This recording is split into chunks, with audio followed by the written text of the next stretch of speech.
El próximo 1 de junio de 2025 estamos llamados los mexicanos a la primera elección del Poder Judicial de la Federación y en algunas entidades de jueces y magistrados locales.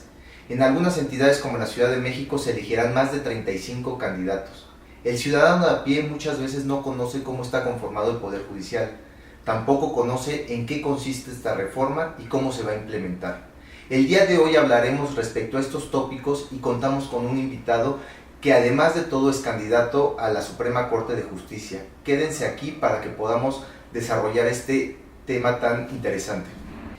Tal cual en la audiencia pública, que no hay un diagnóstico previo para la reforma, únicamente y refiere nuevamente la legitimidad que le da el pueblo a través de las urnas con 36 millones o un poco más para decir necesitamos cambiar. La boleta, primero hay que perder el miedo a la boleta, porque uno la ve, incluso es de difícil lectura porque es muy apretado el espacio, ¿no? O sea, sí tiene su chiste y lo de la boleta es bien importante, ¿no? El ciudadano de a pie difícilmente conoce cómo se compone el Poder Judicial de la Federación. El grosso de la población normalmente relaciona el Poder Judicial con un judicial, lo que se conoce como policía ministerial, ¿no? O sea, no lo había pensado, pero desafortunadamente, o sea, y hablo del grosso de la población. El impacto político, mediático, antes que respetar las normas. Yo creo que hay que asumir, y más en esta, no estamos hablando de políticos tradicionales, estamos hablando de juristas que aspiran a un puesto donde se trata de impartir justicia conforme a derecho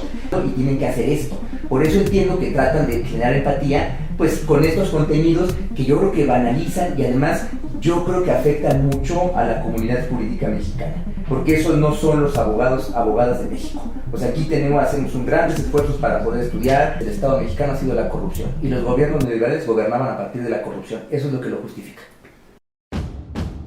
Acción. Mi nombre es Osvaldo Fernández Islas, soy abogado postulante, me dedico a la materia mercantil.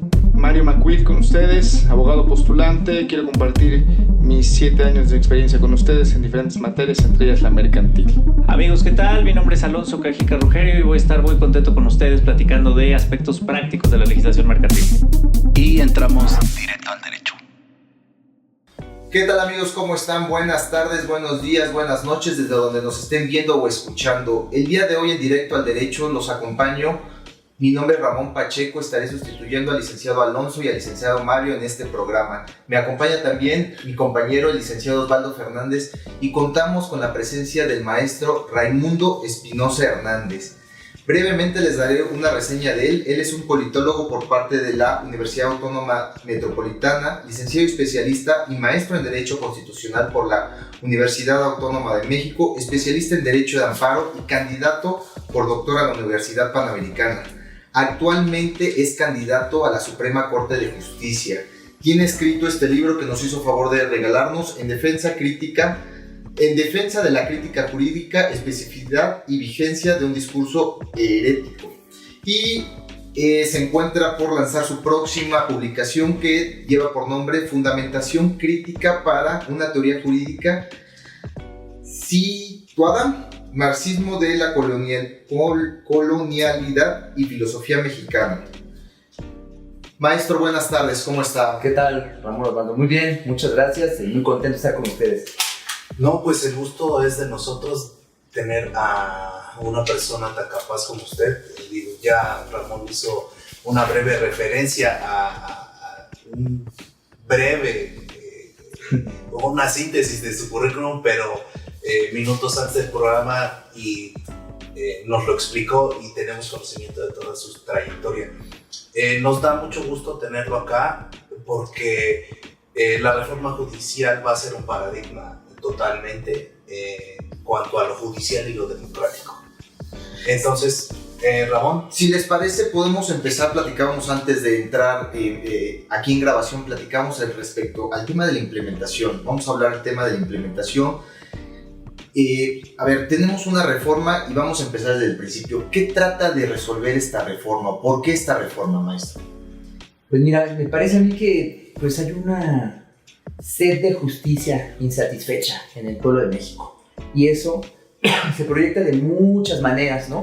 En las instituciones y en la política mexicana en general, en los movimientos sociales de nuestro país, ¿no? Pero una de esas formas en las que se manifiesta también pues es con transformaciones jurídicas, cambios en nuestra legislación, cambios incluso en nuestra constitución, ¿no? En este caso, detrás de la reforma judicial, pues me parece que también está esta sed de justicia insatisfecha, que pues, nosotros la podríamos identificar, si quieren ustedes, como pues una especie de este alejamiento del que tanto se habla, del poder judicial, los poderes judiciales del pueblo de México, ¿no? ¿Por qué? Bueno, porque parece ser, o por lo menos esa es la visión, la idea que se tiene, que la Suprema Corte de Justicia y el resto de los tribunales, pues en muchas ocasiones, más que funcionar, operar, trabajar a favor del interés público nacional, como mandata el artículo 39 de la Constitución, pues más bien ha parecido como un órgano o un conjunto de órganos, de instancias ajenas a ese interés público nacional, y más bien como si hubiese estado secuestrada por intereses particulares, intereses corporativos, ¿no? En todo caso, en vez de fungir como una institución pública, que eso es por principio, pues parece como si hubiese sido una institución privada de la cual los mexicanos pues poco tenían que ver. Me parece que es una de los motivos principales, ¿no? Se alegan muchas otras cosas, el tema de la corrupción, el tema del nepotismo. Yo no niego que todo eso suceda, creo que hay pues, suficientes elementos que se han evidenciado estos meses para sustentar esas denuncias. En parte la reforma me parece que puede ayudar a echar para atrás estas redes de poder y de influyentismo que hay en torno al poder judicial, o incluso dentro del mismo poder judicial. También para eso puede servir, es uno de los temas que más se ha insistido, ¿no? Pero sobre todo me parece a mí que tiene que ver con un hecho histórico en nuestro país. En nuestro país están sucediendo pues grandes cambios institucionales, jurídicos. Estamos inmersos en un proceso de transformación social muy significativo, en donde se trata de construir pues un régimen político de carácter post-neoliberal. El modelo de impartición de justicia que pues se vino construyendo y se ha consolidado en los últimos años en nuestro país, pues me parece que no responde a ese ideario y a ese proyecto de nación que ahora se reivindica y que pues cuenta con pues una legitimidad democrática medida en las urnas, ¿no? Entonces, ese modelo de impartición de justicia, el perfil de juez incluso, pues han sido puestos en cuestión, ¿no? En las nuevas coordenadas de la sociedad mexicana y de la política mexicana, que pretende reivindicar pues todo este desarrollo nacional, estos principios nacionalistas, contenidos sociales, pues que eran parte de la tradición del constitucionalismo mexicano antes del neoliberalismo, y que además pretenden enriquecerse con el reconocimiento de muchos otros derechos también colectivos que se han ido sumando a partir de múltiples luchas sociales en nuestro país, y que además pues debe también ahora tomar en cuenta por lo menos otros dos elementos: todo el tema ambiental y sanitario en nuestro país, que fue evidenciado con la crisis de la pandemia, pero que además es imposible no ver la situación grave, la grave situación ambiental en la que se encuentra México, por un lado, y por otro, pues la coyuntura con Estados Unidos. Si nosotros no tomamos en cuenta estos elementos, difícilmente podemos comprender la envergadura y las implicaciones, a lo mejor no solo declaradas, sino sustantivas, objetivas, detrás de la reforma judicial. Ok, maestro, oiga, entonces, ¿cómo definiría en un concepto breve el problema del acceso a la justicia? Mira, mucho se dice, ahorita que está el contexto de las campañas de la reforma, ¿no? Se habla del acceso a la justicia y a la vez se le da mucha atención a las ministras y los ministros. Está bien, pues, están en la cúpula del Poder Judicial, pero lo cierto es que el acceso a la justicia, que yo creo que es el meollo de la reforma, no se juega en la Suprema Corte de Justicia. El acceso a la justicia, que tiene que ver con cómo grupos vulnerables, sectores de la población empobrecidos, que no tienen el poder adquisitivo suficiente para contratar despachos privados, cómo pueden ellos acceder a la justicia. No se juega en lo que hacen o no hacen los ministros de la Corte, se juega en lo que hacen las instituciones como la Defensoría Pública. Las y los compañeros de la Defensoría que trabajan en la Defensoría Pública son quienes todos los días en la línea de fuego se baten con la realidad del país y con las limitaciones institucionales de presupuesto, de capacitación, de personal y las que quieran, para procurar promover que la gente que acude con ellos, que es gente que no tiene otra opción, gente que acude con ellos, con problemas que a lo mejor no son tan graves, pero se agravan precisamente porque no tienen atención. Esa gente que acude con ellos es la que exige este acceso y requiere este acceso a la justicia. Ahí es donde se define. Entonces tenemos que darle mucho mayor peso al papel de las defensorías públicas. A ver, a partir del hecho de que un problema tiene varias soluciones, desprendo de lo que usted nos refiere que uno de los principales problemas que se trata de evitar o combatir es el nepotismo, el acceso a la justicia que ahorita usted refiere, el tema de un post-neoliberalismo, el cambio de régimen o de transformación del que hablamos y la legitimidad que le da la parte de las urnas. Me recuerda ahorita el tema respecto a la audiencia que hay en noviembre de 2024 de la Comisión Interamericana de Derechos Humanos. El representante mexicano dice: así como un programa obligatorio de salud mental y acompañamiento psicológico para residentes que tenga un seguimiento real. En respuesta, el 4 de junio, el doctor José María Sepúlveda Núñez, quien es el director de la UMAE 25 del IMSS, publicó un video en redes sociales para aclarar esta situación. Tal cual en la audiencia pública, que no hay un diagnóstico previo para la reforma únicamente, y refiere nuevamente la legitimidad que le da el pueblo a través de las urnas con 36 millones o un poco más para decir necesitamos cambiar. Pero mi pregunta sería concreta es: ¿el cambiar o elegir jueces, magistrados y ministros va a reformar por completo ese poder judicial y a partir de eso vamos a tener mejor acceso a la justicia? Porque por lo que usted nos refiere es no, aquí tenía que verse el tema de la defensoría. Y entonces, y dos, si no hubo un diagnóstico previo, ¿cómo sé que esta reforma era la mejor solución y qué actores incluso participaron? Y digo, ahorita vamos al tema del neoliberalismo, vamos al tema de los Estados Unidos, pero esa pregunta, o sea, empezar ahora sí que desde el principio, ese diagnóstico, ¿no lo hubo? ¿Y por qué no lo hubo? ¿O por qué realmente esto es lo mejor que combina México? Mira, yo creo que para tomar decisiones públicas, ¿sí?, siempre se debe estar bien informado. La responsabilidad que tiene un gobernante, ¿no?, servidor público, en la toma de decisiones, le obliga a estar bien informado. Es lo menos que se puede hacer, ¿no?, informarse. Otra cosa que puede ir en paralelo y que fortalece mucho es que la decisión además tenga una legitimidad democrática amplísima, si se quiere, ¿no? Pero son dos elementos que deben ir de la mano, y uno pues no sustituye al otro, ¿no? O sea, eso en general. Cuando en esta audiencia, si hubiese sido así, funcionarios mexicanos declaran que no tienen un diagnóstico para un cambio tan importante, bueno, pues esa no es la mejor respuesta, ¿no? Y si en efecto es así, pues no es la mejor manera de tomar decisiones. Es muy importante que en cualquier decisión, en esta y en otras, con mayor trascendencia, siempre se tomen decisiones de manera informada. Yo creo que sí era muy importante contar con un diagnóstico. Sí sé que ha habido diagnósticos que dan cuenta de algunos problemas en el Poder Judicial. Lo del nepotismo y la corrupción, pues son cosas que ya habían sido hecho públicas en informes previos, ¿no? Pero eso ya se conocía. Del nepotismo y la corrupción, ¿en qué tanto vicia? O sea, ¿o hasta dónde? Sí, claro. Ese es un elemento nada más. Para hacer una transformación tan importante, se deben también tomar en cuenta otras circunstancias, ¿no? Y hubiera sido muy bueno contar la exposición de motivos, que creo que es el documento de referencia para la reforma. Bueno, la he leído, sí argumenta, pero me parece que eso pudo haber estado mucho más fortalecido, ese documento. Y hubiese servido, si en el momento en que preguntan eso en la audiencia en la Corte Interamericana, la mejor manera de responder, y hubiese sido muy sencillo, es: aquí está la exposición de motivos y atiende por completo las dudas que hay. Eso me parece que no alcanza a suceder. Ahorita usted refiere el tema del servicio público y la toma de decisiones, y para tomar decisiones finalmente necesitamos información, que es ese diagnóstico previo, para que una vez implementada esta reforma podamos hacer un diagnóstico ex post. Entonces, si no tuvimos ese diagnóstico, ¿dónde está? O sea, yo no creo que la información baste con el simple hecho de la exposición de motivos, porque finalmente es, ok, el nepotismo, ¿cuánto está costando? Porque finalmente hay que tasarlo. ¿Cuánto nos está costando el tema de defensoría, o qué es las variables que se tomaron en consideración? O sea, no existió un proceso de transparencia. Incluso en el tema de la reforma constitucional per se hubo debate, incluso en el momento de la votación, hubo cambio de sede por parte de la Cámara de Diputados.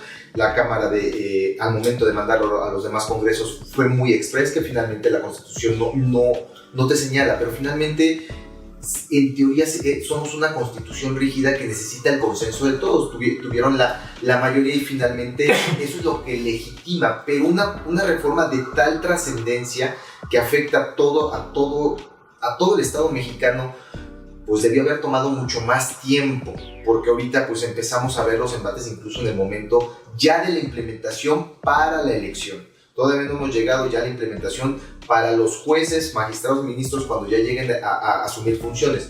Pero, insisto, el Poder Judicial de la reforma del 94 a la fecha, claro que yo creo que todos coincidiremos en que existían cosas que había que reformarse, tenía que perfeccionarse, pero cambiar, como usted bien dice, un régimen y la transformación por completo del Poder Judicial, pues es interesante saber cuál fue ese diagnóstico, de dónde empezamos y cuál es el problema para también saber, bueno, hacia dónde vamos, cuál es el fin, ¿no? Porque finalmente la reforma va a ser el medio únicamente. ¿Cuál es el fin de esa reforma? Mira, estás diciendo muchas cosas, o sea, son muchas cuestiones implicadas en todo lo que acabas de mencionar, ¿no?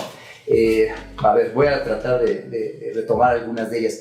Primero, bueno, para modificar la Constitución no se requieren los consensos, se requieren las mayorías, ¿no? No son los consensos, son las mayorías.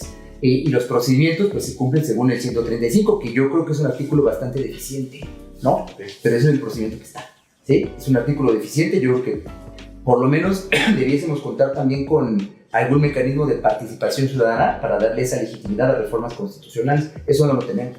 Ese artículo se lo copiamos a la Constitución de Estados Unidos. Y es un artículo pues realmente pues, muy anticuado, ¿no? La verdad yo lo veo así, muy anticuado. Pero bueno, ese es un primer punto sobre el procedimiento, ¿no?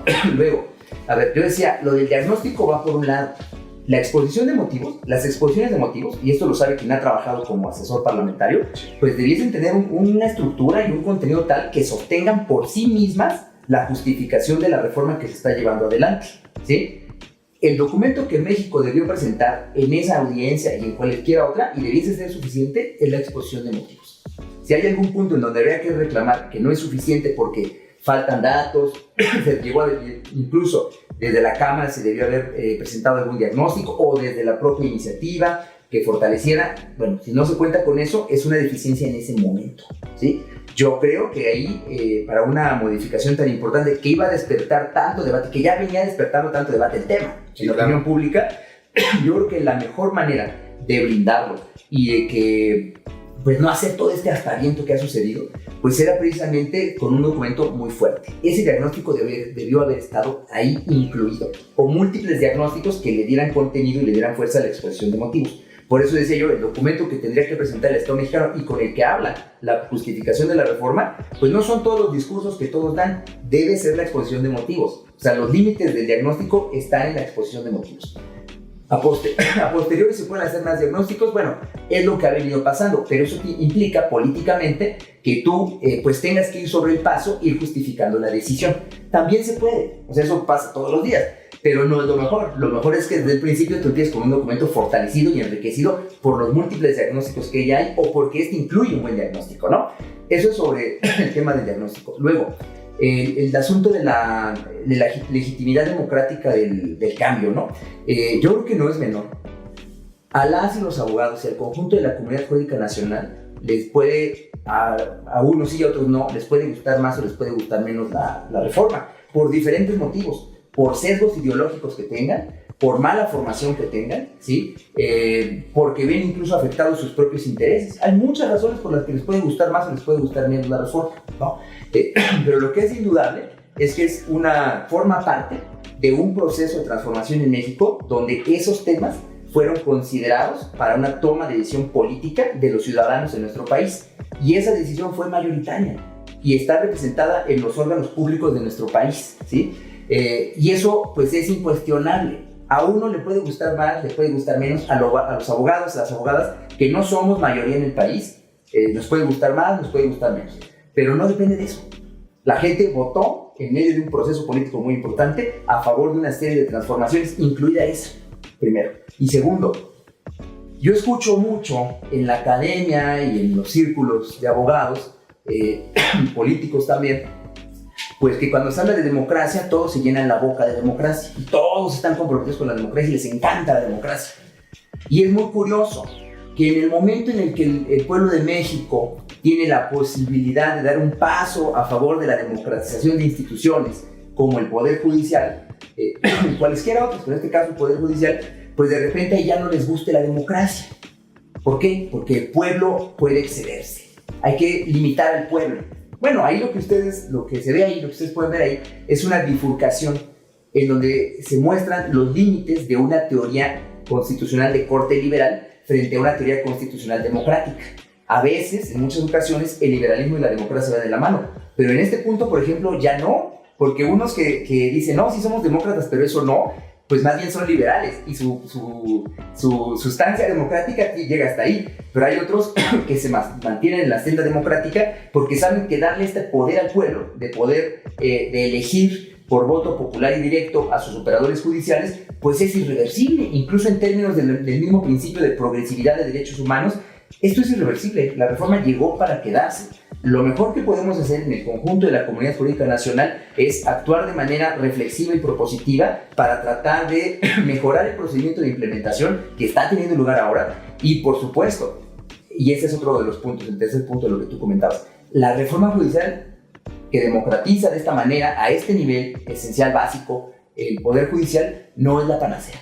Y no va a resolver todos los problemas de impartición de justicia en México. Por supuesto que no. Por eso decía yo, el meollo del asunto está en la Defensoría Pública. Sí aparece la Defensoría Pública en la reforma, pero no nos estamos enfocando en eso. Yo creo que es muy importante enfocarnos en fortalecer defensorías públicas, pero asimismo es muy importante, por ejemplo, revisar planes y programas de estudio, objetivos y orientaciones, pues de las escuelas de derecho, particularmente del Instituto de Formación Judicial, porque, a ver, queremos poderes judiciales de nuevo tipo, pero tenemos a los mismos abogados de leyes tradicionalistas con una formación meramente de legistas, y bueno, con esos abogados, con esos cuadros, no podemos tener un poder judicial diferente.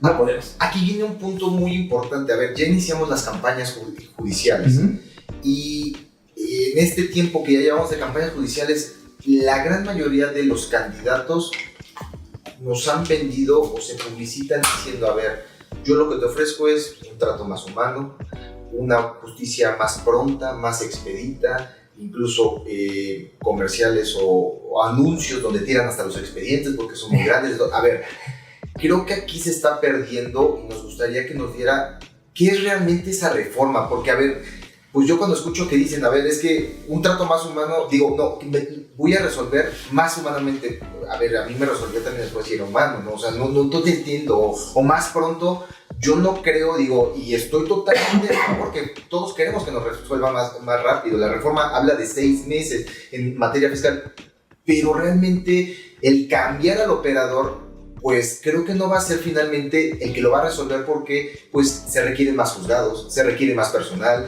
Entonces, mejor háblenos de esa parte, la que platicamos hace un rato, de qué es realmente la reforma y qué viene. Y me parece muy importante el tema de la transformación, el tema del cambio del neoliberalismo.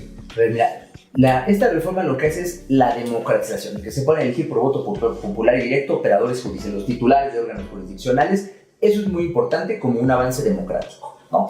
Eso está bien. Ahora, ¿eso resuelve todos los problemas de impartición de justicia en el país? No, es una cuestión estructural mucho más amplia, donde se pone en juego el acceso a la justicia en las defensorías, donde se pone en juego la formación y reproducción de las y los abogados que se convierten en operadores judiciales, pero además otros series de problemas como lo que tú has mencionado. Se ponen ahora términos, ¿no? Plazos para poder resolver los asuntos. Está bien, pero ¿qué va a implicar eso? ¿Más horas de trabajo para quienes de por sí trabajan un montón? Explotación para grupos que, bueno, pues numerosos, pero que no se dan abasto. Yo creo que si vemos ese asunto aislado, pues no lo vamos a resolver así. ¿Qué se necesita? Pues tenemos que pensar una discusión clásica del derecho constitucional mexicano y del derecho de amparo. Una discusión de 140 años, quizás ya. El tema del amparo directo. El Poder Judicial de la Federación está saturado porque tiene que revisar, pues finalmente, sentencias que tendrían que tener como última instancia los tribunales superiores en los estados. No tendría ya por qué los tribunales de la Federación están revisando esas sentencias. En Estados Unidos no tienen ese problema porque los tribunales locales sí son de última instancia en esos asuntos. Por eso solo por excepción algún asunto local se conoce a nivel federal. Aquí en México no. La regla. Siempre la lo van a regla es que resolver siempre por el sube. circuito. ¿Qué Siempre. tiene saturado el Poder Judicial? O sea, estos comerciales ahora, o no sé cómo llamarlos, donde muchos expedientes. Bueno, pues esos son todos los de la justicia local que, pues me parece a mí, si fuésemos más congruentes con la autonomía de las entidades federativas y también pues con una institucionalidad local mucho más fortalecida, en este caso en el ámbito jurisdiccional, pues son asuntos que ellos deberían resolver en última instancia porque son de su competencia. No necesariamente tendrían que llegar hasta acá, a menos de que se pusiera en duda pues alguna norma expresamente de la Constitución Federal. De otra manera me parece que no. Eso, por ejemplo, es una cuestión más estructural, más amplia, que no pueden resolver un ministro de la Corte, porque se requiere una reforma legal y hasta constitucional. Pero ahí te das cuenta cómo la cuestión de los tiempos pues va de la mano con otros elementos estructurales más profundos. Por eso creo que no se resuelve todo. O esto que planteabas tú de cómo obtener un trato más humano o sentencias más humanas. Yo creo que ahí lo que tienen que ver, lo que se pone en cuestión, es el modelo de impartición de justicia y el perfil del juzgador. El modelo de impartición de justicia que ha prevalecido, pues es la idea que tienen, la idea de una justicia, digamos, técnica, ¿no? En donde, pues lo que subyace detrás de eso es una cierta concepción del derecho como pues un conjunto de normas abstractas en donde casi como si fuesen ecuaciones de matemáticas, pues el operador judicial tiene que resolver según el caso que se le presente. Sí, pero lo que perdemos de vista es que más bien el derecho es un producto histórico, cultural, que las resoluciones o las discusiones, los procesos interpretativos que llevan a cabo los operadores judiciales suceden siempre en contextos sociales y ellos mismos forman parte de esa cultura y de ese momento histórico. Entonces, el derecho no son normas en abstracto, el derecho es un producto social. Eso te supone un modelo de impartición de justicia diferente. En el caso de nuestro país, un Estado social de derecho, como es lo que establece la Constitución mexicana, pues no es suficiente, por ejemplo, apelar al principio de legalidad así nada más. Para que en México la justicia legal tenga sentido, necesariamente debe ser al mismo tiempo también justicia social. Esta parte se olvidó, esta parte quedó de lado. Si ustedes revisan la literatura de todo el periodo neoliberal, bueno, pues ahí se habla mucho, el doctor López Ayón y Fix Fierro, pues hablan mucho de la modernización del derecho en México. Esa modernización pues es otra forma de llamar al proceso de globalización que también tuvo efectos en el derecho mexicano. Toda la reconfiguración que hubo en torno al Telecán y demás elementos. Bueno, eso me parece a mí que sí impacta en la manera en la que se entienden y se atienden los diferentes casos que llegan al Poder Judicial, porque se deja de lado estos principios nacionalistas y esta búsqueda de la justicia social a favor pues, de otros valores, de otra visión sobre el derecho mexicano, más cercana pues, al discurso de la globalización neoliberal. Eso hay que ponerlo sobre la mesa. Muchas veces para los abogados es difícil verlo, porque tienen una formación tan estrecha que no les permite atender estos asuntos. Pero es lo que sucedió sociológicamente, ese fue el proceso que sucedió. Entonces, sí es bien importante que nos fijemos en el modelo de impartición de justicia. No es meramente técnica y ajena a la sociedad, sino es más bien pensando en que el derecho es un producto social y quienes son operadores judiciales también están inmersos en esas condicionantes culturales e históricas, ¿no? Oiga, entonces, la elección judicial al final la podemos catalogar como una solución o como un problema. No, yo creo que es parte de una solución, pero por sí misma no alcanza a solucionar otros problemas de la impartición de justicia y la procuración de justicia. Sí, porque ahorita viene el tema de que van a empezar, viene la elección, se eligen, ¿y qué va a pasar? Hay candidatos que sí traen carrera judicial, pero hay otros que no. Y luego, ¿qué va a pasar? ¿A quién van a traer? Y la curva de aprendizaje. Claro. O sea, el nepotismo creo que va a continuar porque en nuestra cultura llegas al puesto y pues te traes a los que conoces. Entonces, ya sea familia o conocidos. Entonces, esas personas también van a estar capacitadas. ¿O cuál va a ser el estándar de conocimiento de cada uno de los juzgadores? Porque hay juzgadores que no tienen experiencia. Claro. Mira, sobre todo, y esto lo hablo puntualmente del caso de la Suprema Corte de Justicia, ¿no? Ministras y ministros a lo largo de la historia del país, y hablo también de la historia reciente del país, pues no necesariamente han tenido carrera judicial, ¿no? Muchos de ellos han sido incluso políticos caídos en desgracia y buenos amigos de políticos. Y todos ellos de 94 para acá, y antes también, pero 94 para acá, pues resultado de negociaciones de cúpula en el Poder Legislativo y el Ejecutivo, ¿no? Entonces, eso de carrera judicial en la Suprema Corte de Justicia, pues no necesariamente. Algunos sí, Hasta arriba. otros hasta arriba. Algunos sí, otros no. Incluso los que sí tenían carrera judicial, pues tenían que verse sometidos a estos procesos de negociación política, ¿no? Y lo menciono porque un aspecto que luego se nos pasa. Las personas que más trabajan y que dan la vida para mantener la institución viva y al día, pues no son necesariamente los titulares, que tienen la responsabilidad de dar la cara, es muy importante, firman. Pero las personas que están todo el tiempo ahí en pie de lucha son todas las compañeras y compañeros que están en la ponencia. El equipo de la ponencia son realmente los que están dando la cara. Bueno, ellos están ahí y estarán ahí. Ya en su momento esta renovación, como en todos los casos, ¿no? Como siempre sucede, pues cuando llega un nuevo liderazgo, pues también se revisan los equipos, ¿no? Y hay que ver de qué manera se van a acomodar estos nuevos liderazgos con las nuevas orientaciones que tendrán, pues a los equipos que están ahí. Yo lo que pienso es que el problema más bien ha estado en esos liderazgos, con una formación y unos sesgos políticos, ideológicos, pues que no van de la mano con el proceso de cambio en nuestro país y que no supieron leerlo y que no supieron pues ser parte de ese proceso de cambio. Se resistieron, ¿no? Se resistieron a ese cambio y el precio pues ha sido lo que estamos viviendo ahora en la reforma judicial. Ahora, los equipos que se mantienen ahí, yo creo que es gente muy valiosa porque tiene una formación. ¿Quiénes son los que mejor conocen la función judicial? Pues quienes la han venido practicando y están informándose para ello.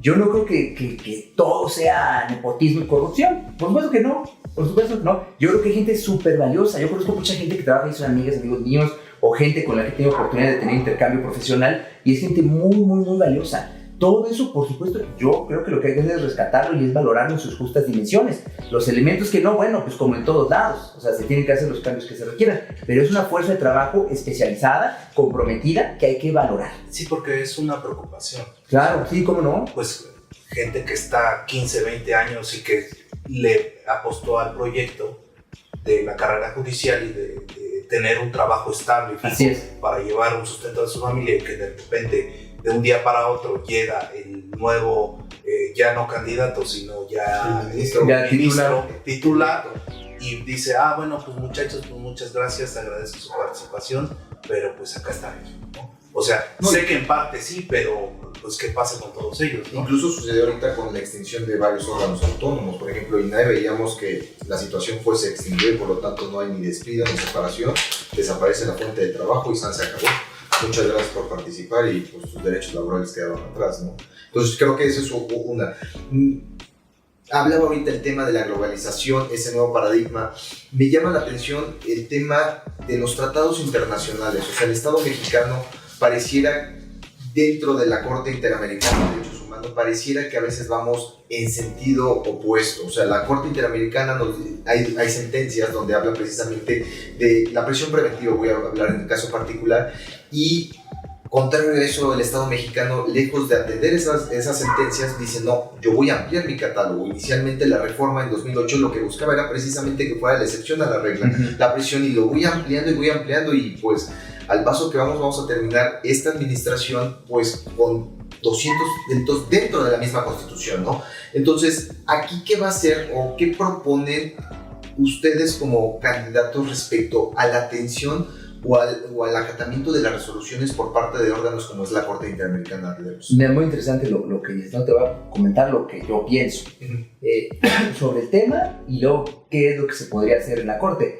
Quizá valga la pena empezar por este lado. A ver, la Corte primero pues no puede legislar sobre eso. Si tiene que pronunciarse sobre eso, yo creo que en lo que se tiene que pensar, y en cualquier caso, es sí, en las normas, en la manera en la que las normas se articulan y cuál es el valor que tiene cada una, que entra en contradicción, como entiendo es este caso, pero se tiene que pensar eso, igual que los demás asuntos, se tiene que pensar en el contexto de nuestro país, porque si uno lo piensa en abstracto, pues la solución parece muy fácil, porque parece sumar 1 más 1 igual a 2, que es lo que yo decía, una visión matematizante y muy rudimentaria del derecho. Yo creo que se tiene que pensar en el contexto cultural, social, histórico en el que está el país para resolver los asuntos tan complicados como este y otros, ¿no? Que se pueden que se pueden plantear. Ahora, sobre el tema en particular, a ver, yo creo que dos cosas. La primera es que los tratados, incluidos los tratados de derechos humanos, pues se logran celebrar precisamente como actos soberanos de los estados y se adquieren compromisos. Pero los estados no renuncian a su soberanía cuando firman los tratados, ¿no? Eso es muy importante. Sobre todo, digo, a los de derechos humanos parece difícil, ¿no? A veces meter la discusión, pero hay otros tratados donde pues más bien estaríamos de acuerdo sin tanto problema en que México tiene que hacer valer su interés nacional, porque quizá el tratado pues más bien merma el interés nacional del país. Bueno, en el caso de derechos humanos, pues parece que más bien siempre hay que apostarle a los derechos humanos, y en principio creo que eso es lo correcto, es lo que hay que hacer, pero de nueva cuenta, habrá que ver cuáles son las circunstancias que en este caso llevan a un estado como México, pues a incluir ya no parece la excepción, sino que ya son tantos, que pues ya me parece que pues son excepciones los que no estén dentro de la lista, ¿no? De los que van a tener esta prisión preventiva, ¿no? Oficiosa. Habría que ver cuáles son las circunstancias que llevan a México a eso. Yo lo que creo es que para resolver esos asuntos no se resuelven a nivel jurídico y de regulación. Es un error en la manera, en tener esa percepción que es la percepción de los abogados. No se resuelven así. Se tiene que atender la contradicción social que está debajo de la regulación, porque con pura regulación tú no resuelves el problema social de fondo. ¿Qué es lo que se requeriría? Bueno, pues llevar adelante las políticas públicas que se requieren para atender el problema que subyace pues a esos delitos que se consideran de tal gravedad que hay que incluirlos en esta lista. Eso es lo que hay que hacer, porque de otra manera seguiremos teniendo este tipo de conductas multiplicadas en el país y estaremos buscando soluciones. Tú decías hace rato, un problema tiene varias soluciones, sí, pero no todas las soluciones son igualmente buenas. Algunas son muy malas y algunas son mejores. Bueno, yo creo que no. Decisión, ¿no? En la política pública. Claro, no se ha logrado tener las mejores decisiones en esto. Y yo creo que la apuesta, en lugar de tratar de remediar el problema desde el derecho, ya cuando está aquí arriba, habría que tratar de remediarlo desde abajo, donde está la causa social que nos lleva a la comisión de estos delitos, porque se nos ha desbordado de tal manera que pensamos que incluyéndolos en esta lista vamos a contenerlos. No es cierto, porque pero la fuente social ya no es función de la Corte como tal. O sea, eso no, esa es mi opinión. Esa es mi opinión como experto. Por eso la primera respuesta que di es lo que yo decía de la Corte. Esta segunda es mi opinión como experto. Ok, pero entonces, usted como candidato a ministro, en caso de llegar, su decisión sería, ¿tengo que acatar la resolución por parte de la Corte Interamericana? Mira, a ver, hay que tener de nuevo el contexto, ¿sí? Por lo que tiene que velar un funcionario público en México, cualquier servidor público en México, es el por interés público nacional. ¿Por qué? No es porque él prefiera eso, y no es una cuestión ideológica. El artículo más importante de la Constitución mexicana es el artículo 31, y dice que la soberanía nacional reside esencial originalmente en el pueblo, y sobre todo dice, todo poder público dimana del pueblo y se instituye para beneficio de este. Ese es el mandato fundamental de cualquier servidor público. Todas las instituciones solamente tienen sentido en tanto que lo que hacen redunda en beneficio del pueblo de México. Ese es el mandato al cual hay que ceñirse como servidor público.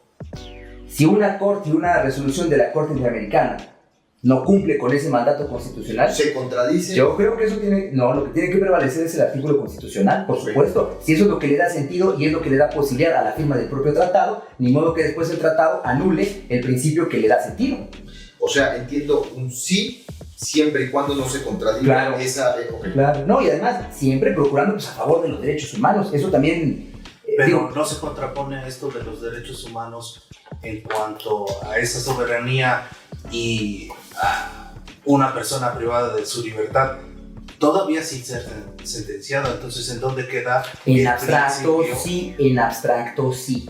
Cuando tú tienes que mirar cuál es la situación del país y cuál es la situación del caso para tomar la decisión, porque si tú lo ves en abstracto, pues sí se pelean dos principios y chocan, ¿no? Entonces, como tú a priori apoyas los derechos humanos, pues siempre favoreces la decisión que va del lado de los derechos humanos. Bueno, habrá que ver en los casos concretos si las condiciones que hay para la toma de la decisión, pues qué sentido tienen. Si no se sostienen, por supuesto hay que apoyar eso, pero si hay razones suficientes para justificar una decisión que incluso sea parte de una sentencia de la Corte Interamericana, pues un Estado soberano puede hacerlo, pero tiene que ser también, no puede ser una cuestión pues meramente arbitraria o caprichosa, tiene que ser una cuestión justificada. Pero si ya fuimos condenados, o sea, ya fuimos condenados Sí, y aún así México es un estado soberano. Ajá, puede sí, pero tomar una decisión. lo que hizo el Estado fue ampliar el catálogo. Y bueno, ya. O sea, por eso decíamos, quizás vamos en contrario, en sentido contrario. O sea, me condenas y lejos de acatar, pues digo, no, ahora la amplío más, Claro, como diciendo, es que, yo mire, te enfrento. Esas instituciones,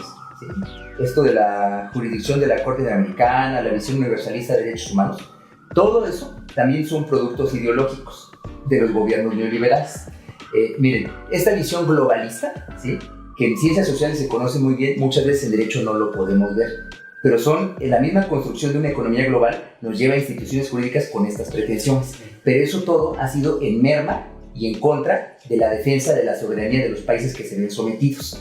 Yo creo que es muy importante en este momento de la historia, y siguiendo la geopolítica del presente, no la imaginación ni los buenos deseos, sino la realidad donde estamos, es muy importante que nosotros veamos por la defensa de la soberanía de nuestro país, porque eso es lo que está en riesgo. Debe haber buenas razones, y habría que exponerlas, para tomar una decisión que se separa de un compromiso que México adquiere a nivel internacional con la Corte Interamericana. Habrá que ver cuáles son. Entonces, la prisión, ¿usted está a favor de la prisión preventiva oficiosa? Depende. En el catálogo. Depende. ¿De qué? Depende. Pues depende de cuáles sean las circunstancias que lo justifican para un país como el nuestro. El contexto en general. Sí, ¿no? claro. La crisis de seguridad que tenemos, quizás como... Mira, ¿por qué México toma esa decisión? Precisamente porque se encuentra en una situación de crisis. Si no tuviese esa situación, el Estado mexicano dirá, pues sí, por supuesto, no necesitamos una medida pues extrema como es esa. Pero Sin embargo, la circunstancia de nuestro país ha llevado a que se tome esa determinación. ¿Qué es lo que no tiene que hacer? solamente en delitos, o sea, considerados como graves, secuestro, extorsión, sino pues se fueron ya también a los delitos fiscales. Sí, pero eso tiene que ver con el combate a la corrupción. Uno de los cánceres más grandes del Estado mexicano ha sido la corrupción, y los gobiernos neoliberales gobernaban a partir de la corrupción. Eso es lo que lo justifica. A ver, vamos a pasar ahora ya a la implementación de la reforma como tal. Ya estamos dentro de las campañas, el 1 de junio tenemos que acudir a las horas. A ver, es complejo, el ciudadano de a pie difícilmente conoce cómo se compone el Poder Judicial de la Federación.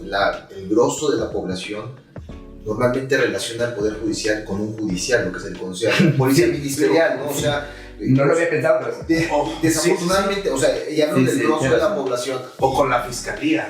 sí, es mucho O sea, más frecuente. Sí, es mucho más frecuente. nos refieren, pues es que fui a presentar una denuncia y no quisieron nada. Entonces, Sí. Entonces, realmente la gente no sabe. ahora, si el organismo, el instituto, bueno, la autoridad más bien, encargada del Instituto Nacional Electoral, tuvo una deficiencia, rechazaron más de 6 millones de personas el participar en esta elección. O sea, es una elección muy compleja, que ahorita lo veíamos en el tema del diagnóstico, fue muy apresurada. En entidades como Ciudad de México, entidades grandes tienen más de 35 boletas y ni siquiera se pone el nombre. Se puede hablar incluso de democracia en el hecho de que el elector no tiene la oportunidad de saber por quién va a elegir. No sé ni lo que voy a elegir, y mucho menos sé las opciones que tengo. Se puede hablar de democracia, y esto quiero decirlo en el contexto de que hace unos días la presidenta decíamos, vamos a ser el país más democrático del mundo porque vamos a elegir absolutamente todo. Ya la implementación, su opinión respecto a estos puntos. A ver, hay varios retos que son muy importantes, ¿no? de asumir con mucha responsabilidad. El cambio en el procedimiento de la elección, el proceso electoral mismo, pues es significativo. Sí, claro. O sea, es una elección pues extraordinaria, pero además pues una elección como no ha habido una en el mundo, ¿no? No solo en México, sino en el mundo. O sea, eso ya de por sí, ¿no? Muchas de las reglas pues se han ido definiendo en concreto pues en el camino, conforme van sucediendo problemas, y hay que pues interpretar y resolver, ¿no? Por eso el INE pues se ha ido sacando ya alrededor de 30 acuerdos, ¿no? Que van normando ya el proceso electoral, incluidas las campañas. Es un primer asunto importante. Luego, el segundo, el cambio en el formato de las boletas, pues es bastante significativo, porque bien que mal hay una cultura política en nuestro país donde la gente ya tiene cierta familiaridad con las boletas, ¿no? Pero estas otras son muy diferentes. Entonces, un primer gran reto, un reto en ese aspecto, pues es familiarizarse con la boleta. Sí, y cómo va a identificar el ciudadano realmente al candidato. Bueno, ese es otro punto. Pero la boleta, primero hay que perder el miedo a la boleta, porque uno la ve, incluso es difícil, de difícil lectura, porque es muy apretado el espacio, ¿no? O sea, sí tiene su chiste y lo de la boleta es bien importante, ¿no? Porque eso puede incluso inhibir el voto. Y cuando tú estés ahí, puedes decir, ay, no, pues ahí va y a lo mejor el voto rival, porque votaste mal. Pero luego, un tercer elemento, pues sí hay que conocer, a ver, los candidatos. Sí, pero aquí no es que haya un candidato, ¿no? Para un puesto y 5 candidatos, no. ¿Cuántos candidatos? Son varios puestos. Para ministros son 31 hombres y son 33 mujeres, ¿no? Y son 9 lugares, 5 mujeres, 4 hombres. Bueno, esa que parece ser muy sencilla, no es sencilla. Son pero más de súmele, 60 candidatos. Súmele a eso, ¿no? Que son a nivel federal, son 6 boletas, cada uno de un color distinto según el cargo.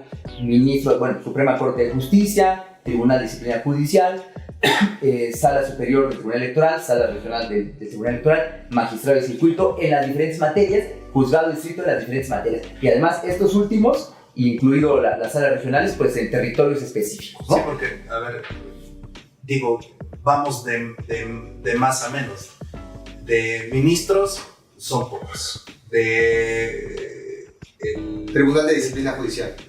Tribunales electoral, los tribunales colegiados y los juzgados de distrito. Es un universo. Hay juzgados de distrito especializados. Así es. Entonces, hay uno penal, o puede ser mixto, puede ser civil, puede ser administrativo. O laboral, sí. Entonces, todo ese complejo.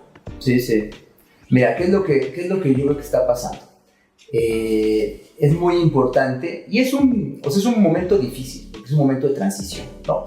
Pero es un momento que es irreversible, ¿no? Yo quiero ver quién va a ir en contra de un derecho político electoral fundamental como es este. Sí, ahora, la reforma ya está, nos guste o no. Ahora, ¿qué significa? Que esto es un proceso también de aprendizaje. Habrá que ir aprendiendo sobre todo esto. Se va a enriquecer la cultura política de las y los ciudadanos mexicanos, necesariamente, porque es algo que llegó para quedarse. Y si antes, y es una prueba más de que, pues es cierto lo que se dice, pues la gente no está familiarizada con el Poder Judicial, hay mucha confusión, pero además, ya si tú te vas detalle a detalle, órgano por órgano, pues quién sabe qué hace cada uno. O sea, no es fácil.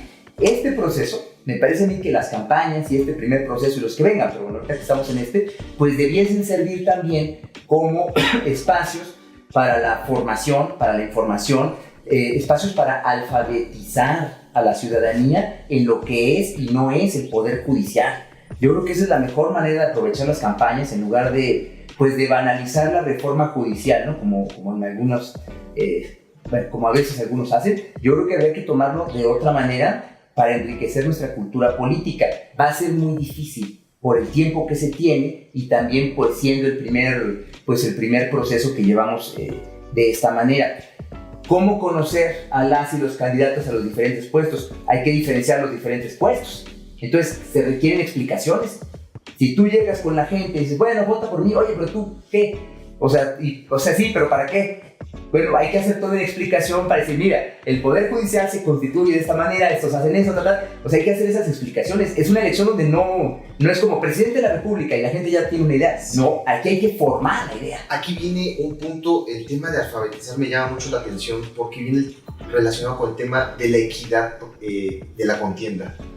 Entiendo que vamos a hablar únicamente para la Suprema Corte, hay más de 60 candidatos. ¿Se puede hablar de equidad en una contienda donde tienes 3 ministras en funciones todavía, donde iniciaron sus campañas con el apoyo de sindicatos o de grupos que en teoría deberían estar prohibidos y donde a todos se les da un límite de 1.200.000 pesos, donde un ministro de la Corte tiene que hacer campaña por todo el país y les dicen solamente en redes sociales, únicamente reuniones en privado, y tienes que viajar en avión, tienes que hospedarte en hotel y tus gastos tienen que... A ver, se habla de equidad, hay equidad dentro del proceso y hablemos de la Suprema Corte, claro. Su caso en concreto. Sí, yo de otros difícilmente les podría contar, ¿no? Pero de la Corte yo distinguiría 2 cosas.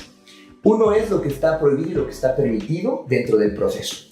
Cada participante pues toma la decisión y se arriesga, ¿no? O sea, hay gente, no en pero en otros procesos, hay gente que decide arriesgarse a hacer cosas que pues, no son legales, pero lo acepta y dice, bueno, pues sí, la multa la pago, pero a veces hasta arriesgan la candidatura por estarlo haciendo. Claro. Eso es lo legal y ilegal dentro del proceso, y cada uno de los que participan como candidatos, candidatas, toman esas decisiones. Yo creo que es un gran riesgo y, bueno, muchos prefieren tener el impacto político mediático antes que respetar las normas. Yo creo que hay que asumir, y más en esta, no estamos hablando de políticos tradicionales, estamos hablando de juristas que aspiran a un puesto donde se trata de impartir justicia conforme a derecho. ¿Qué pasa cuando es muy importante que nosotros mismos, los candidatos, las candidatas, pues respetemos las reglas. Podemos estar o no estar de acuerdo, ¿eh? Yo creo que también a veces se pasa el INE, ¿no? Ir normando al paso y restringiendo tanto es muy complicado.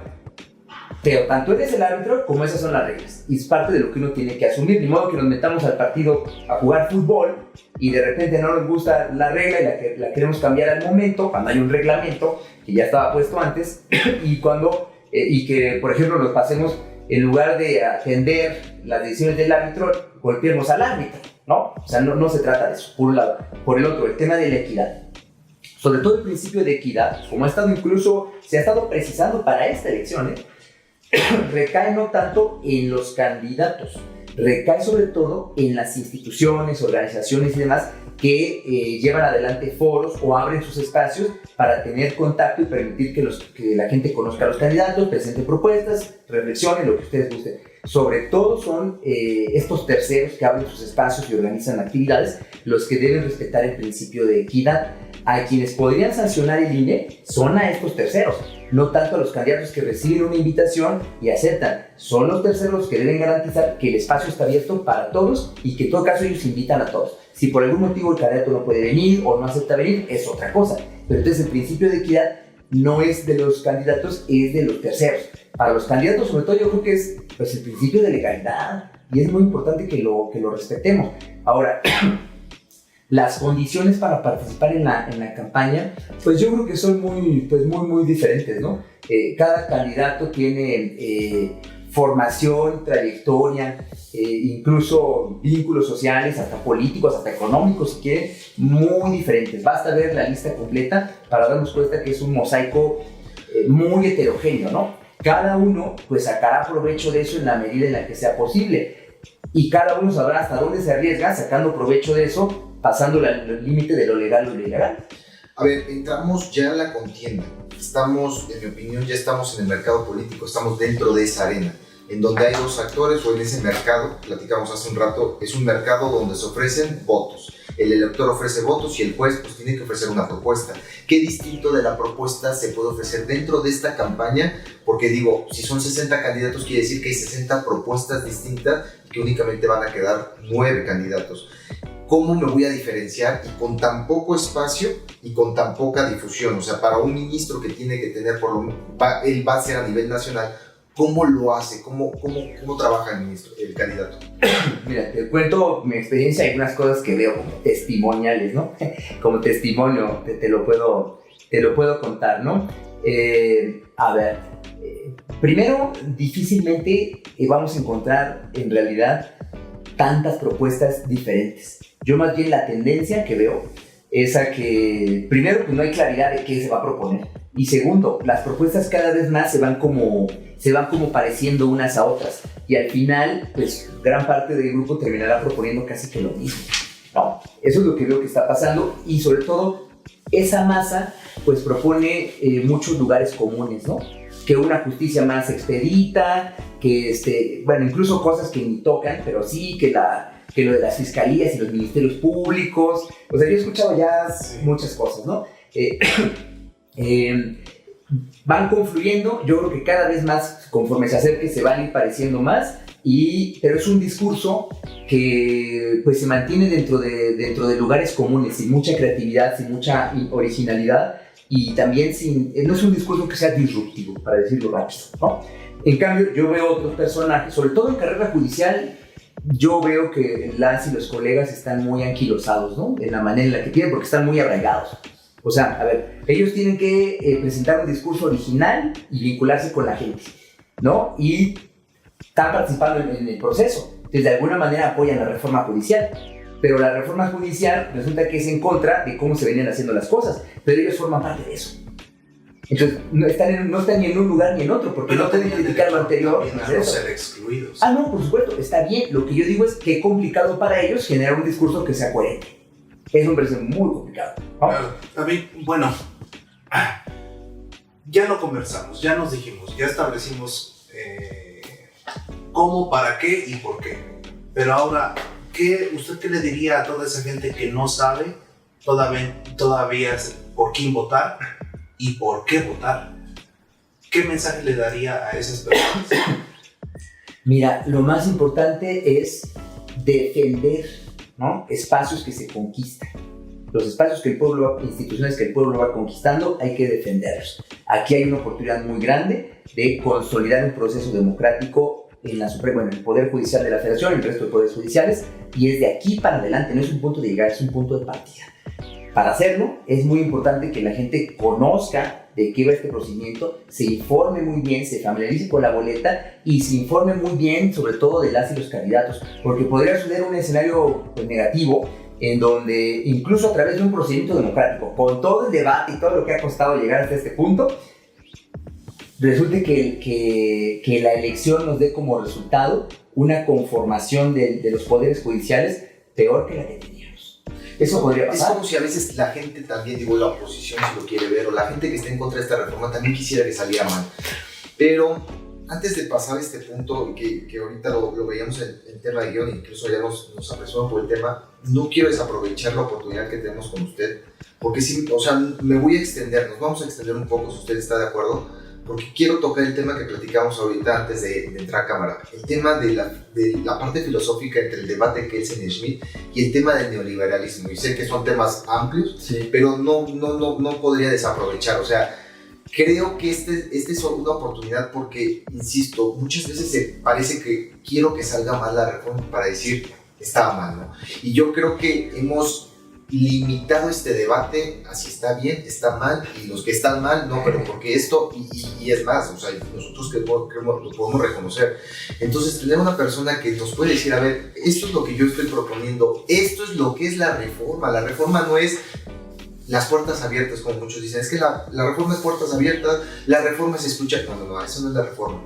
Mi punto, y platicamos hace un rato, era, a ver, el debate que se da entre Kelsen y Schmitt en la caída de la República de Weimar en el 30 del siglo pasado, ¿cómo podría relacionarse con la actual reforma judicial, hablando del tema del rigorismo jurídico, ese positivismo que exponía Kelsen, el garante de la Constitución, tanto que se dieron los dos debates, y el tema de Schmitt en su principio de decisionismo, y el soberano, que es el que decide? Por favor. Sí, mira, a ver, es un debate complejo.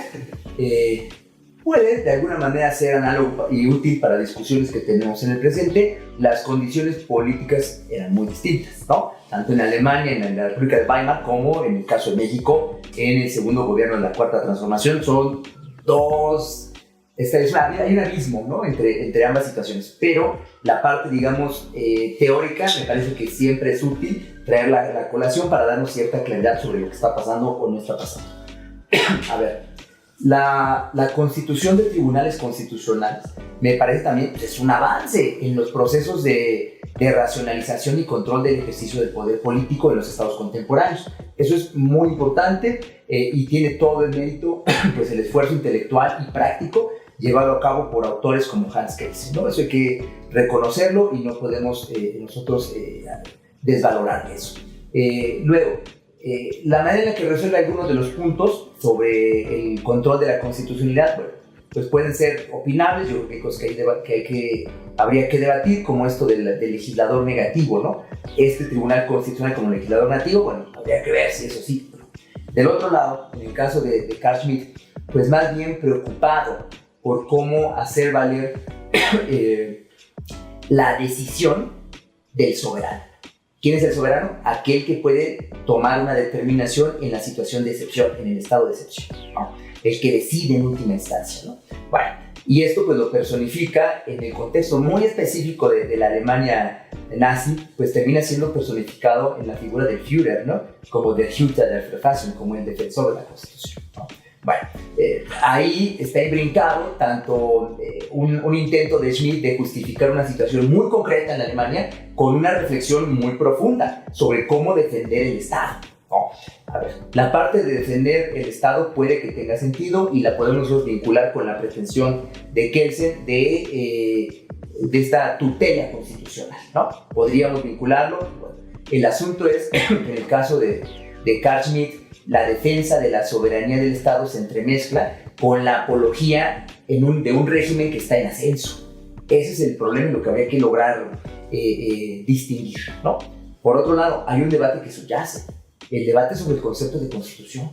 En el caso de Hans Kelsen, pues el concepto de constitución es el de norma fundamental, ¿no? Que además tiene un carácter autorreferente y autopoético, que se ve a sí misma para reproducirse, ¿no? Y que lo lleva pues a aporías irresolubles de tipo kantiano, como este concepto de constitución en sentido lógico jurídico, ¿no? Que lo copia de Kant, de la epistemología de Kant, y que él mismo no lo puede resolver, y al final de su vida mejor dice, esa no era la solución. Bueno, en el caso de Schmitt, pues lo que tiene detrás de él es la filosofía de Martin Heidegger, ¿no? El Sein und Zeit, el ser y el tiempo de Heidegger. Ese es el texto que está detrás del planteamiento de Carl Schmitt. El decisionismo es en parte eso, ¿no? Y el decisionismo es una dimensión en el pensamiento de Schmitt más cercano, me parece a mí, a formas de institucionalismo como la de Orlando o la de Oriu. Habría que vincularlo con eso. Bueno, cuando uno tiene ese escenario, un detalle, la visión de constitución de Schmitt, que es de donde viene el decisionismo, conjunto de decisiones políticas fundamentales y no conjunto de normas jurídicas fundamentales. Son dos cosas diferentes.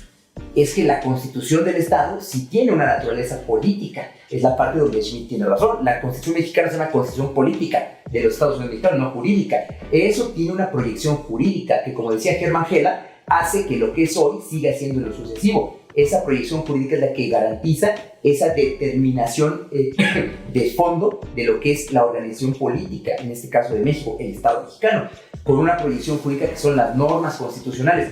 Hay una confusión ahí entre constitución y normas constitucionales, que es una confusión conceptual debajo del debate. Lo dije muy rápido, pero son cosas muy complicadas para... Yo lo ponía en contexto porque finalmente... Creo que todos aprendimos en la facultad o en la escuela de leyes que la Constitución dice lo que la Corte dice que dice, ¿no? Por un lado, ¿no? La Corte Suprema es quien asume, aquí en el caso mexicano, quien asume la interpretación de esa norma de la Constitución. Y por otro lado, tenemos un cambio de régimen a partir de 2018, donde ahorita el legislativo pues no funciona como tal un legislativo. Tuvimos un legislativo donde se decía no se cambia una sola coma. Y uno de los debates que se da es precisamente la independencia y autonomía judicial, es precisamente, no soy una contraparte ni soy una oposición, soy garante de la Constitución.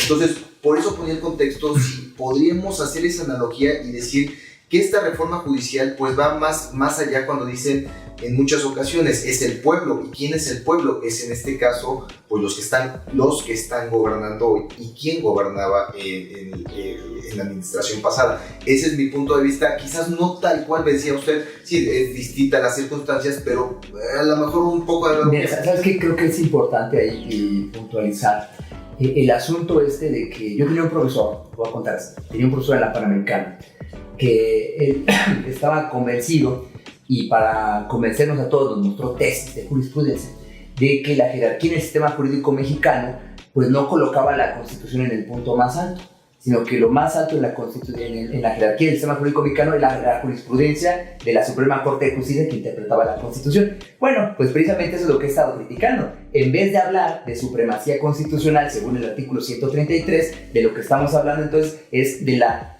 supremacía pero de los jueces, en donde un juez hace valer su criterio y lo monta y lo establece como un criterio que está por encima incluso de la Constitución. Ese es el meollo del debate. Eso fue parte de la crítica que se les hizo, porque lo que tienen que hacer ellos no es imponer cuál es su sesgo ideológico, su preferencia interpretativa. Tienen que ceñirse a lo que establece la propia Constitución, siguiendo de entrada el artículo 39 y todos los demás cánones que trae el texto constitucional. Pero cuando empiezan a tomar decisiones en donde incluso parece que ya no es la Constitución, sino es la voz de ellos la que se impone como norma superior, es ahí donde está el problema. En ese contexto, ¿no?, es que el debate entre Schmitt y Kelsen me parece que cobra relevancia, pero tendríamos que hablar de la manera en la que Kelsen aborda el tema de la interpretación en las últimas 3 páginas de la reine Rechtsstaat, de la teoría pura del derecho, ¿no? Y tendríamos que hablar de la manera en que Carl Schmitt lo hace en su Verfassungsrecht, en su teoría de la Constitución, porque son dos maneras muy diferentes de entender la interpretación. En el caso de Schmitt es una interpretación mucho más ligada a lo que se conocería después como la hermenéutica en el sentido de Hans-Georg Gadamer. En el caso de Hans Kelsen, pues es una visión muy pobre de la interpretación, donde en todo caso dice, bueno, la interpretación, la norma es un referente donde hay múltiples posibilidades y el operador judicial decide sobre ellas, ¿no?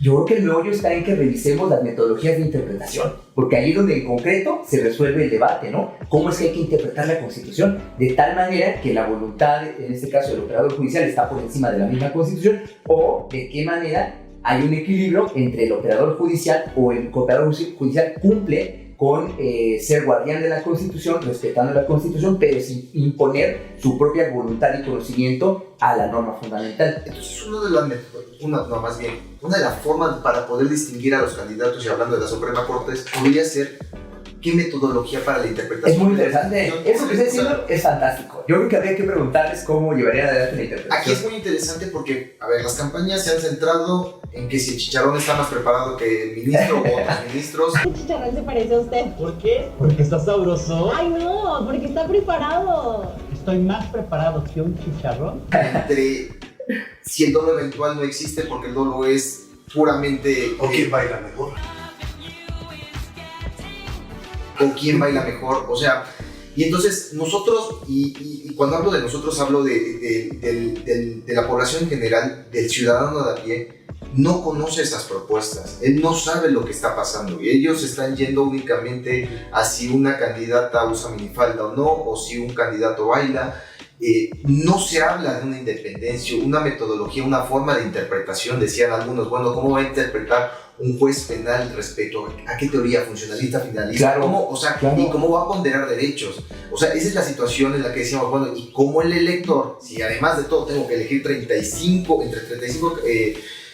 funciones, encima de todo me pides que yo sepa temas de metodología para la interpretación de la Constitución que se remontan al siglo XVII, XVIII, XIX?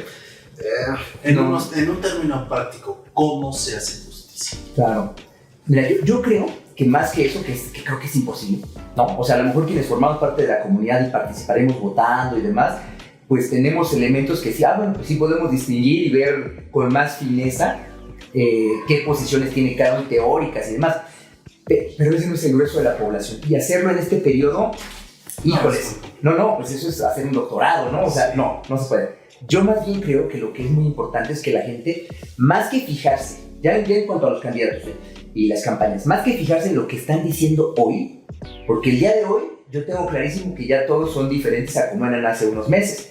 Ya hoy hay mercadotecnia detrás, o sea, ya hay toda una narrativa, una imagen. Bueno, mira, a mí se me han acercado y me han dicho, no, si yo siempre he estado comprometido con causas sociales, yo siempre he sido de izquierda. Algunos incluso me dicen, no, yo siempre he sido simpatizante de Morena. Digo, bueno, ¿eso qué? ¿Eso a qué? No, ¿a qué viene eso? ¿Por qué viene? ¿Por qué lo hacen? Porque están tratando de identificarse con la gente que vaya a votar. Y de alguna manera, ¿no? Es una crisis por la que están pasando y tienen que hacer esto. Por eso entiendo que tratan de generar empatía, pues con estos contenidos que yo creo que banalizan y además yo creo que afectan mucho a la comunidad jurídica mexicana. Porque esos no son los abogadas de México. Pues aquí hacemos grandes esfuerzos para poder estudiar, para llevar adelante nuestra profesión con mucha dignidad, como para que ahora que tenemos un momento estelar, porque ojo, el derecho y los abogados de México están en su momento estelar, tengamos esos espectáculos, ¿no? Sí, se vuelve una ofensa. Claro, la gente lo que debe fijarse entonces es en la trayectoria de 2 años para atrás. ¿Qué es lo que esta persona que ahora se me presenta y me pide el voto, pues hizo en su carrera de 2 años para atrás? Si fue juez, ¿cómo resolvía? ¿Qué casos tuvo y qué posición tuvo? ¿No? Que es un poco más sencillo, ¿no? Que se pueda saber. Si trabajó en el servicio público, oye, a ver, pero ¿tiene responsabilidades administrativas? ¿Alguna cuestión penal? ¿Cómo fue la gestión donde participó? ¿Qué hizo? ¿Qué no hizo? Si fue litigante, oye, pues ¿para quién trabajó? ¿Cómo trabajó? ¿Tenía ética como litigante o no? En fin, yo creo que esas son las cuestiones que valdría la pena que si el candidato no las presenta, la gente le pregunte, porque puede orientar mejor. A ver, ya tenemos el tema del diagnóstico, la forma que se presentó, la implementación de esta reforma y el desarrollo. somos un país dependiente en cierta medida de Estados Unidos. Desde el 94 tenemos el Tratado de Libre Comercio, hoy TEMEC, y hoy en particular esta administración está resintiendo los embates de la administración por parte de Donald Trump. Cada mes nos están imponiendo la condición, más bien nos ponen condiciones para efecto de los aranceles, y dependemos económicamente tanto que pues tenemos que ceder. ¿Considera usted que la reforma judicial en su momento va a ser una moneda de cambio por parte de la administración de Donald Trump para efecto que cada mes nos están poniendo y decir, bueno, o la cambias o reformas la reforma? Porque, insisto, hay muchos detractores de esta reforma que están, esto está mal y esto está mal, y finalmente no abonan mucho las campañas, ¿no? Entonces, ¿cree que en su momento va a ser una moneda de cambio? ¿Cómo nos afecta la parte del tema esta reforma judicial? No creo que va a ser moneda de cambio. Yo no veo a Donald Trump interesado en la reforma judicial. Lo que sí supe es que pues, varias casas financieras internacionales pues decían, bueno, en una de esas nos va mejor, porque tampoco es que estuviéramos muy bien, ¿no? Pero yo no veo a Donald Trump centrado específicamente en esto. Sí creo que hay una vinculación, en el sentido de que todos estos cambios que vienen sucediendo en la relación México-Estados Unidos, que son cambios económicos, políticos, etcétera, pues ponen en juego muchísimos derechos fundamentales de gente trabajadora, de migrantes, en fin, ¿no? Muchísimos, económicos, sociales, culturales, ambientales, por supuesto que sí, pero además implican nuevos arreglos institucionales y legales, porque muchas cosas van a cambiar. Ya no le gustó el Telecán, ya no le gusta el TEMEC, pero México ha construido su vida económica, incluso cultural, en torno a eso los últimos años, las últimas décadas. Eso va a cambiar y por supuesto que impacta en el derecho mexicano, incluso en la cultura jurídica mexicana. Las reformas como la de juicios orales, que luego de la materia penal pasó al resto, o la reforma laboral reciente, 2007-2019, todas tienen que ver con la relación con Estados Unidos. No es la justicia, son formas de integrar también la gestión jurídica a procesos que suceden en Estados Unidos, ¿no? Por este proceso global más amplio de integración que tenemos con ellos, o teníamos con ellos. Bueno, entonces, esos cambios, tarde que temprano, se van a convertir en controversias. Esas controversias, por su propia naturaleza, pues muchas de ellas seguramente tendrán que ser atendidas por tribunales federales. Es ahí donde sí me parece que tiene un piecito metido la reforma judicial en estos debates de la relación México-Estados Unidos, porque el Poder Judicial renovado pues serán las instancias que tendrán que resolver controversias que deriven del nuevo acomodo y los nuevos arreglos en la relación México-Estados Unidos. Sí, pues al final, lo digo en la comunidad legal, pues la reforma no sabemos a dónde va a llegar. No sabemos si va a ser para bien a México, si para mal para México. Lo que sí que ya está, y ojalá que nos vaya bien con ella. Claro. Antes de cerrar, vamos a poner un caso práctico, creo que ha sido muy mediático. Y me gustaría tocarlo, no les tocaría aquí a Suprema Corte, pero el tema de la señora que asesinó a unas personas que supuestamente ingresaron a su domicilio, a un inmueble de ella. La justicia de propia mano. ¿Cómo el juzgador, a partir de esta reforma, en donde va y le solicita los votos al electorado, y que ese electorado le dice, espérame, o sea, yo lo que quiero es que defender la propiedad privada, que esta señora hizo justicia de propia mano, pero a través de la interpretación de una defensa legítima? Y usted ahorita comentaba, pues es que también se tiene que ver respecto al contexto, y en términos del artículo 39 esa interpretación podría darse. O sea, un juzgador podría decir, bueno, en términos del 39 me parece que la comunidad está de acuerdo, porque la incidencia de este tipo de delitos, que es el despojo, pues finalmente está incrementando. Entonces, hay cómo va a operar el Estado de Derecho o el Estado o la presión social. No, mira, yo creo que los operadores judiciales, ¿sí?, todavía tienen más margen de maniobra, los litigantes, los abogados, cuando alegan, cuando argumentan, pero el operador judicial no, o sea, sí tiene que ver los contextos y ampliar, ¿no?, la manera en la que, las herramientas con las que trabaja, digamos, pero no puede renunciar al principio de legalidad. Lo único que garantiza y permite que subsista lo que se conoce como independencia judicial e el principio de imparcialidad es que el juzgador se atiene a los hechos que se demuestran en el proceso y a las normas que son aplicables al caso. Tiene que resolver siempre conforme a derecho. Lo que pasa es que, bueno, tiene que tener una perspectiva que le permita cumplir con objetivos de justicia social, pero eso no le permite transformar lo justo en injusto o transformar el delito en una causa de justificación. O sea, no, tiene que prevalecer el Estado de Derecho en el sentido del principio de legalidad.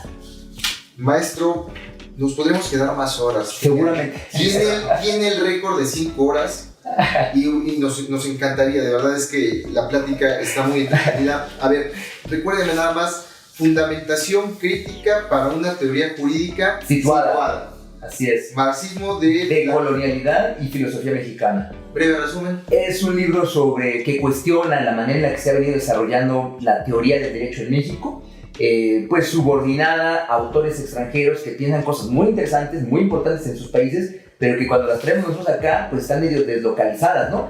Y eso nos lleva además en paralelo a desvalorizar la producción teórica que hacen autores mexicanos bien importantes. Entonces ese libro trata de remontar eso, trata de demostrarlo y pues establecer una línea programática para darle mayor valor a lo que hacemos en México, en este caso la producción de teoría jurídica mexicana. ¿Número de boleta? Bueno, la boleta... No, número de candidato. La boleta es la morada, que es candidato a ministro de la Suprema Corte de Justicia, y yo aparezco ahí como Raimundo Espinosa Hernández con el número 42. Número 42. Su propuesta. Mira, yo lo que propongo es llevar adelante en primer lugar, esta perspectiva de vinculación más profunda, de recuperación de la justicia social y el interés público nacional, que debe reforzar el principio de legalidad conforme al cual deciden los operadores judiciales, en primer lugar. Luego, yo creo que hay que desacralizar la jurisprudencia y hay que revisar los criterios. Bueno, pues sí, que a veces parecen ya como muy claros, muy establecidos.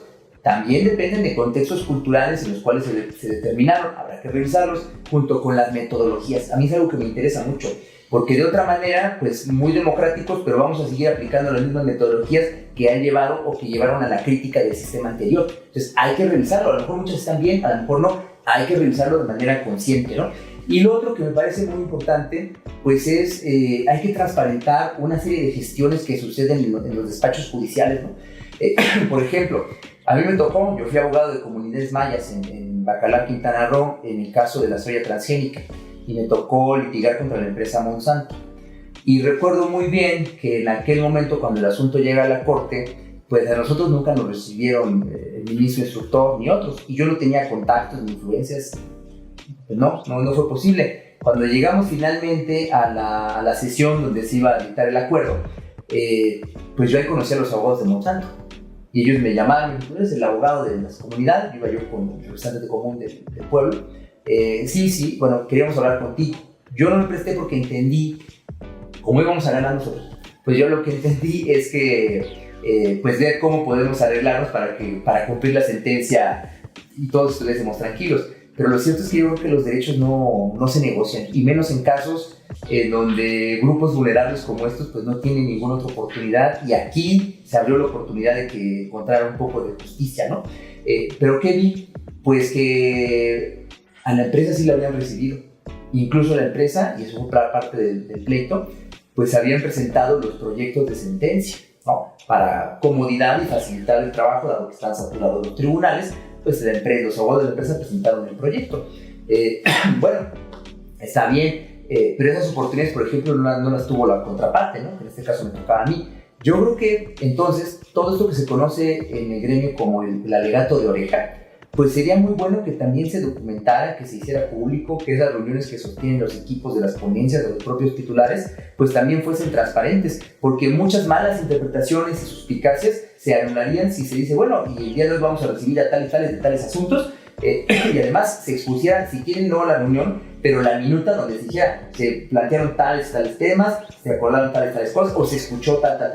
Yo creo que eso ayudaría mucho a recobrar cierta confianza por parte de la sociedad respecto de cómo operan los operadores, cómo operan los jueces, ¿no? Porque parece como que escuchan a unos y a otros no. Es una falta de equidad. Yo creo que eso ayudaría mucho, junto con informes que ya no solamente sean los informes, digamos, formales en la propia institución, sino pues es muy importante que se establezca una comunicación diferente con la ciudadanía y que haya esta posibilidad de dar los informes. No digo necesariamente estar yendo cada domingo a un mercado a dar un informe. Lo que digo es que creo que se deberían utilizar otras herramientas como herramientas digitales, plataformas, para tener una comunicación mucho más abierta con la gente y sin que eso afectara los asuntos que conoce el MIF en este caso, pues si la gente pudiese enterarse mejor en un diálogo abierto cuáles son los criterios que utilizan los ministros para resolver asuntos en general. Son cosas, la verdad, que yo creo que muy sencillas, pero que ayudarían mucho a recobrar cierta credibilidad y confianza en nuestras instituciones, en este caso judiciales.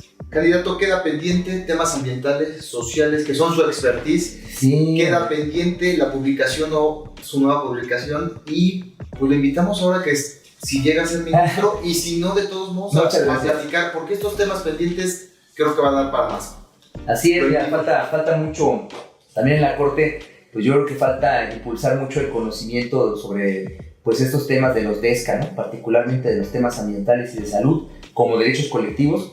Yo creo que falta mucho y ojalá, bueno, desde la Corte se pueda hacer, y si no, creo que espacios como el de ustedes, otros espacios académicos y de difusión, pues deben tomar la bandera de estos temas, porque pues el mundo se nos está acabando y el país también, y si no es por una cosa se nos va a acabar por otra, y va a ser por el tema ambiental y sanitario. Agradecemos mucho su entrevista, sus propuestas, su punto de vista jurídico-social. Agradecemos que nos haya regalado el libro, que nos haya compartido. Este espacio está hecho para la comunidad legal, pero también para la comunidad social.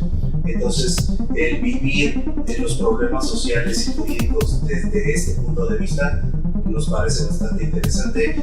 Síganos en nuestras redes sociales. Los esperamos en el próximo capítulo. Gracias.